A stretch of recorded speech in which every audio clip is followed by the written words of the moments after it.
අම්මයි මේ තියෙන්නේ අපේ view එක වරාය කොළඹ.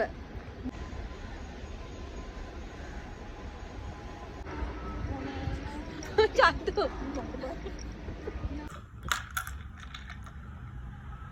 අම්මයි මේ තියෙන්නේ අපේ view එක වරාය කොළඹ. මෙහෙනෝ. හායි. අපි දැන් මෙතන ඉඳන් තමයි අපි ආදපු මයිලෝ එක රස විඳින්න යන්නේ. මයිලෝ ගේ සර්වන් ගේ. මුලින්ම අපි මයිලෝ හැඳි දෙකක් දාගන්නවා මේකට. දෙකක් නැත්නම් ඊට වඩා ඔයාලා රස නෙමෙයි ඔයාලගේ ප්‍රමාණය අනුව දාගන්න.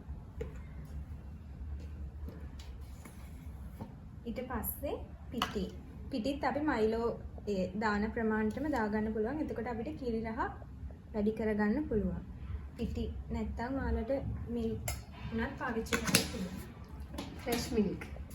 මොන මිල්ක් හරි කමන්නේ ඔයාලා කැමති මිල්ක්. සීනි දානකොට චුට්ටක් අඩුවෙන් දාගන්න. මොකද මයිලෝ එකෙත් පැණි රහ තියෙන නිසා සීනියට චුට්ටක් දාගන්න. අපි මේකට දාගන්නේ උණු වතුර. ඔයාලා කැමති නම් නිකන් කූල් වෝටර් වලින් හරි නැත්නම් normal වතුර වලින් හරි හදන්න පුළුවන්. ටැප් එකෙන් එන වතුර. මේක උණු වතුර චුට්ටක් දාලා අපිම මික්ස් කරගන්න. හොඳට මේ පිටි ටිකයි මයිලෝ එකයි සීනි ටිකයි හොඳට මික්ස් කරගන්න. මේ අපේ රෙසිපි එක. අපි දැන් මේකට අයිස් කැට් එකතු කරගත්තා.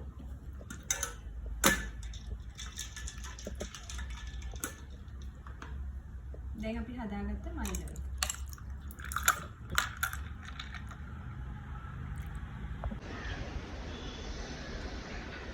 මේ තියෙන ළමයි ඩොක්යාඩ් එක මේ පැත්තේ. මේ පැත්තේ වරාය. මේ පැත්තේ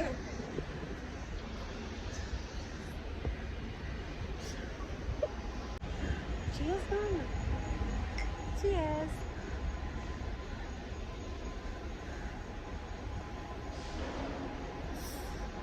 අපි අද නම් අපිට රහට ආවා.